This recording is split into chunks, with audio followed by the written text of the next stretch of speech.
ನಮಸ್ಕಾರ. ಇವತ್ತು ನಾವು ಜಗತ್ತಿನ ಅತ್ಯಂತ ಜನಪ್ರಿಯ ಪ್ರಾರ್ಥನೆಗಳಲ್ಲಿ ಒಂದಾದ ಹನುಮಾನ್ ಚಾಲೀಸಾದ ಬಗ್ಗೆ ಮಾತಾಡೋಣ. ಒಂದು ಅದ್ಭುತ ವ್ಯಾಖ್ಯಾನದ ಮೂಲಕ ಅದರ ಆಳವಾದ ರಹಸ್ಯಗಳನ್ನ ಒಂದೊಂದಾಗಿ ತಿಳ್ಕೊಳ್ತಾ ಹೋಗೋಣ. ಬನ್ನಿ, ಈ ಮಾತುಗಳಿಂದಾನೇ ಶುರು ಮಾಡೋಣ. ಇದು ಈ ಸ್ತೋತ್ರದ ಮಹತ್ವವನ್ನ ಎಷ್ಟು ಚೆನ್ನಾಗಿ ಹೇಳುತ್ತಲ್ವಾ? ಒಂದ್ ಕ್ಷಣ ಯೋಚನೆ ಮಾಡಿ. ಕೆಲವು ಸಾಲುಗಳು ಕೋಟ್ಯಾಂತರ ಜನರಿಗೆ ಭರವಸೆ, ಶಾಂತಿ, ಶಕ್ತಿಯನ್ನ ಹೇಗ್ತಾನೆ ಕೊಡೋಕೆ ಸಾಧ್ಯ? ಹಾಗಾದ್ರೆ ಬನ್ನಿ ಇದರ ಬಗ್ಗೆ ಮಾತಾಡೋಣ. ಮೊದಲು ಹನುಮಾನ್ ಚಾಲೀಸಾದ ವ್ಯಾಪ್ತಿ ಮತ್ತು ಜನಪ್ರಿಯತೆ ಎಷ್ಟಿದೆ ಅನ್ನೋದನ್ನ ಅರ್ಥ ಮಾಡ್ಕೊಳ್ಳೋಣ. ಇಲ್ಲಿ ಒಂದು ಆಶ್ಚರ್ಯದ ಸಂಗತಿ ಇದೆ ಗೊತ್ತಾ? ಈ ಸಂಪೂರ್ಣ ಸ್ತೋತ್ರದಲ್ಲಿರೋದು ಕೇವಲ 1043 ಅಕ್ಷರಗಳು ಮಾತ್ರ. ಇಷ್ಟೊಂದು ಪ್ರಭಾವ ಬೀರಿರೋ ಒಂದು ಪ್ರಾರ್ಥನೆ ಇಷ್ಟೊಂದು ಚಿಕ್ಕದಾಗಿರೋದು ನಿಜಕ್ಕೂ ವಿಶೇಷ ಅಲ್ವಾ? ಇನ್ನೂ ನಿಖರವಾಗಿ ಹೇಳಬೇಕು ಅಂದ್ರೆ ಇದರಲ್ಲಿ 1424 ಮಾತ್ರ ಕಾಲಗಳಿವೆ. ಅಂದ್ರೆ ಅದನ್ನ ಉಚ್ಚಾರಣೆ ಮಾಡೋಕೆ ತಗೊಳ್ಳೋ ಸಮಯದ ಲೆಕ್ಕ. ಇದು ಅದರ ರಚನೆಯಲ್ಲಿರೋ ಒಂದು ಗಣಿತೀಯ ಸೌಂದರ್ಯಕ್ಕೆ ಸಾಕ್ಷಿ.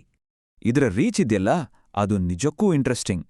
ಒಂದು ಕಡೆ 40,000 ರೂಪಾಯಿ ಬೆಲೆ ಬಾಳೋ ಚಿನ್ನದ ಲೇಪನವಿರೋ ಸ್ಪೆಷಲ್ ಎಡಿಷನ್, ಇನ್ನೊಂದು ಕಡೆ ಬರೀ 5 ರೂಪಾಯಿಗೆ ಸಿಗೋ ಒಂದು ಸಾಮಾನ್ಯ ಪುಸ್ತಕ. ಇದು ಸಮಾಜದ ಪ್ರತಿಯೊಂದು ಸ್ತರಕ್ಕೂ ಹೇಗೆ ತಲುಪಿದೆ ಅನ್ನೋದಕ್ಕೆ ಇದಕ್ಕಿಂತ ಒಳ್ಳೆ ಉದಾಹರಣೆ ಬೇಕಾ? ಅಷ್ಟೇ ಅಲ್ಲ, ಇದರ ಸಾಂಸ್ಕೃತಿಕ ಪ್ರಭಾವ ಎಷ್ಟಿದೆ ಅಂದ್ರೆ ಹರಿಓಂ ಶರಣವರ ಸಾಂಪ್ರದಾಯಿಕ ಶೈಲಿಯಿಂದ ಹಿಡಿದು ಲತಾ ಮಂಗೇಶ್ಕರ್, ಅಮಿತಾಬ್ ಬಚ್ಚನ್ವರೆಗೆ, MS ಸುಬ್ಬುಲಕ್ಷ್ಮಿ ಅವರಿಂದ ಹಿಡಿದು ಪಂಡಿತ್ ಜಸ್ರಾಜ್ವರೆಗೆ ಯಾರ್ ತಾನೇ ಇದನ್ನ ಹಾಡಿಲ್ಲ ಹೇಳಿ? ಇದು ನಿಜಕ್ಕೂ ಎಲ್ಲೆ ಮೀರಿದ ವ್ಯಾಪ್ತಿಯನ್ನ ತೋರಿಸುತ್ತೆ. ಸರಿ, ಇದರ ಜನಪ್ರಿಯತೆ ಬಗ್ಗೆ ನೋಡಿದ್ವಿ. ಆದ್ರೆ ಈ ಸರಳವಾಗಿ ಕಾಣೋ ಸಾಲುಗಳ ಹಿಂದೆ ಅದೆಂಥ ಆಳವಾದ ಅರ್ಥಗಳು ಅಡಗಿವೆ. ಬಹಳಷ್ಟು ಜನ ಗಮನಿಸದೇ ಇರೋ ಅಂಶಗಳನ್ನ ಈಗ ನೋಡೋಣ. ಈ ಒಂದು ಮಾತು ನೋಡಿ, ಇದೊಂದು ದೊಡ್ಡ ಸಮಸ್ಯೆಯನ್ನ ನಮ್ಮ ಮುಂದಿಡುತ್ತೆ. ಅಂದ್ರೆ ಇಷ್ಟೆಲ್ಲ ಫೇಮಸ್ ಆಗಿದ್ರೂ ಇದ್ರ ಬಗ್ಗೆ ಒಂದು ಸರಿಯಾದ ಆಳವಾದ ವಿಶ್ಲೇಷಣೆ ಸಿಗೋದು ತುಂಬಾ ಕಷ್ಟ ಆಗಿತ್ತು. ಹಾಗಾದ್ರೆ ನಮ್ಮ ಮುಂದಿರೋ ಸವಾಲು ಇದೆ. ನೋಡಕ್ಕೆ ತುಂಬಾನೇ ಸರಳವಾಗಿ ಕಾಣೋ ಈ ಸಾಲುಗಳ ಒಳಗೆ ಆಳವಾದ, ಗೂಢವಾದ ಜ್ಞಾನ ಅಡಗಿದೆ. ಈ ಜ್ಞಾನದ ಬಾಗಿಲನ್ನ ತೆರೆಯೋಕೆ ನಮ್ಗೊಂದು ಕೀಲಿಕೈ ಬೇಕಲ್ವಾ? ಆ ಕೀಲಿಕೈಯೇ ಮಹಾವೀರಿ ವ್ಯಾಖ್ಯಾನ. ಈ ಜ್ಞಾನದ ಕೊರತೆಯನ್ನ ಈ ವ್ಯಾಖ್ಯಾನ ಹೇಗೆ ತುಂಬುತ್ತೆ ಅಂತ ನೋಡೋಣ ಬನ್ನಿ. ಹಾಗಾದ್ರೆ ಈ ಸಾಂಪ್ರದಾಯಿಕ ವ್ಯಾಖ್ಯಾನ ಅಥವಾ ಟೀಕಾ ಅಂದ್ರೆ ಏನು? ಅದು ಬರೀ ಟ್ರಾನ್ಸ್ಲೇಷನ್ ಅಲ್ಲ. ಅದು ಪ್ರತಿಯೊಂದು ಪದದ ಅರ್ಥ, ಅದರ ಗ್ರಾಮರ್, ಬೇರೆ ಗ್ರಂಥಗಳಲ್ಲಿರೋ ರೆಫರೆನ್ಸ್ ಎಲ್ಲವನ್ನೂ ಕೊಟ್ಟು ಆ ಟೆಕ್ಸ್ಟ್ನ ನಿಜವಾದ ಆಳವಾದ ಅರ್ಥವನ್ನ ಹೊರಗೆ ತರುತ್ತೆ. ಇದು ಪ್ರಾಚೀನ ಗ್ರಂಥಗಳನ್ನ ಅರ್ಥ ಮಾಡ್ಕೊಳ್ಳೋಕಿರೋ ಒಂದು ಅತ್ಯಮೂಲ್ಯ ಸಾಧನ. ಈ ಮಹಾವೀರಿ ವ್ಯಾಖ್ಯಾನದ ಕಥೆ ಕೂಡ ಅಷ್ಟೇ ಇಂಟ್ರೆಸ್ಟಿಂಗ್. 1984ರಲ್ಲೂ ಪಬ್ಲಿಷ್ ಆಯಿತು. ಆದರೆ ಕೆಲವೇ ವರ್ಷಗಳಲ್ಲಿ ಔಟ್ ಆಫ್ ಪ್ರಿಂಟ್ ಆಗಿ ಸುಮಾರು 25 ವರ್ಷಗಳ ಕಾಲ ಯಾರಿಗೂ ಸಿಗ್ಲಿಲ್ಲ. ಯೋಚನೆ ಮಾಡಿ.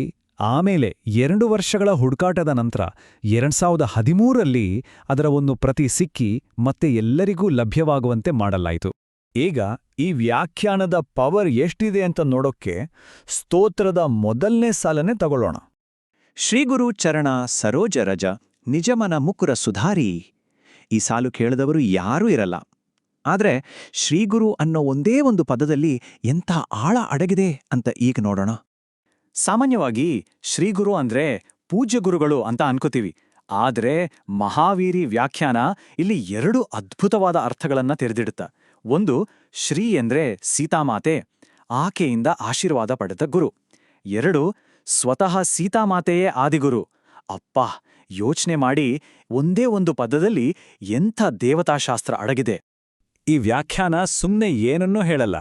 ಅದು ತನ್ನ ವಾದವನ್ನ ಸಪೋರ್ಟ್ ಮಾಡೋಕೆ ರಾಮಚರಿತಮಾನಸ, ಶ್ರೀ ಸಂಪ್ರದಾಯದಂಥ ದೊಡ್ಡ ದೊಡ್ಡ ಗ್ರಂಥಗಳ ಆಧಾರವನ್ನೇ ಕೊಡುತ್ತೆ. ಇವೆಲ್ಲವೂ ಸೀತಾಮಾತೆಯನ್ನ ಭಕ್ತಿಯ ಸಾಕಾರ ರೂಪ ಮತ್ತು ಪರಮ ಗುರುವಂತ ಸ್ಥಾಪಿಸ್ತವೆ. ಇದು ವ್ಯಾಖ್ಯಾನದ ಪಾಂಡಿತ್ಯದ ಆಳವನ್ನ ತೋರಿಸುತ್ತೆ. ಈ ಸ್ಲೈಡ್ ನೋಡಿ, ಇದು ಒಂದು ಅದ್ಭುತವಾದ ವಿಷಯವನ್ನ ತೋರಿಸುತ್ತೆ. ಹನುಮಾನ್ ಚಾಲೀಸ ಹೇಗೆ ರಾಮಚರಿತಮಾನಸಕ್ಕೆ ಒಂದು ರೀತಿ ಸಪ್ಲಿಮೆಂಟ್ ತರಹ ಕೆಲಸ ಮಾಡುತ್ತೆ ಅಂತ. ರಾಮಚರಿತಮಾನಸದಲ್ಲಿ ರಾಮ ಹನುಮಂತನಿಗೆ ಉಂಗುರ ಕೊಟ್ಟ ಅಂತ ಇದೆ. ಆದರೆ ಹನುಮಂತ ಆ ಉಂಗುರವನ್ನ ಏನ್ ಮಾಡ್ದ? ಆ ವಿವರವನ್ನ ಚಾಲೀಸ ಕೊಡುತ್ತೆ. ಅದನ್ನ ಬಾಯಿಲಿಟ್ಕೊಂಡು ಸಾಗರ ದಾಟಿದ ಅಂತ. ನೋಡಿದ್ರಲ್ಲ, ಕೇವಲ ಒಂದೇ ಒಂದು ಸಾಲಲ್ಲಿ ಇಷ್ಟೆಲ್ಲ ಅರ್ಥ ಸಿಕ್ಕಿದ್ರೆ, ಹಾಗಾದ್ರೆ ಈ ರೀತಿ ಆಳವಾಗಿ ಓದೋದ್ರಿಂದ ನಮಗೇನ್ ಸಿಗತ್ತೆ? ಅದರ ಮಹತ್ವ ಏನು?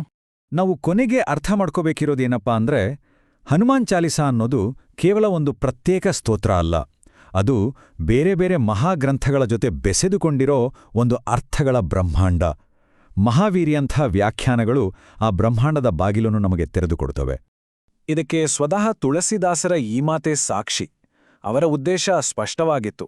ಗಂಗೆಯ ತರಹ ಎಲ್ಲರಿಗೂ ಸುಲಭವಾಗಿ ಸಿಗಬೇಕು, ಆದರೆ ಅದರ ಆಳದಲ್ಲಿ ಅಮೂಲ್ಯವಾದ ಜ್ಞಾನ ಇರಬೇಕು. ಸೊ ಈ ಇಡೀ ವಿಶ್ಲೇಷಣೆ ನಮ್ಮ ಮನಸ್ಸಲ್ಲಿ ಒಂದು ಪ್ರಶ್ನೆ ಮೂಡಿಸುತ್ತೆ ಅಲ್ವಾ? ನಮಗೆಲ್ಲ ಚೆನ್ನಾಗಿ ಗೊತ್ತು ಅಂತ ನಾವು ಅನ್ಕೊಂಡಿರೋ ಕಥೆಗಳ ಒಳಗೆ, ಪ್ರಾರ್ಥನೆಗಳ ಒಳಗೆ ಯಾವೆಲ್ಲ ರಹಸ್ಯಗಳು, ಯಾವೆಲ್ಲ ಆಳವಾದ ಅರ್ಥಗಳು ಇನ್ನೂ ಅಡಗಿರಬಹುದು?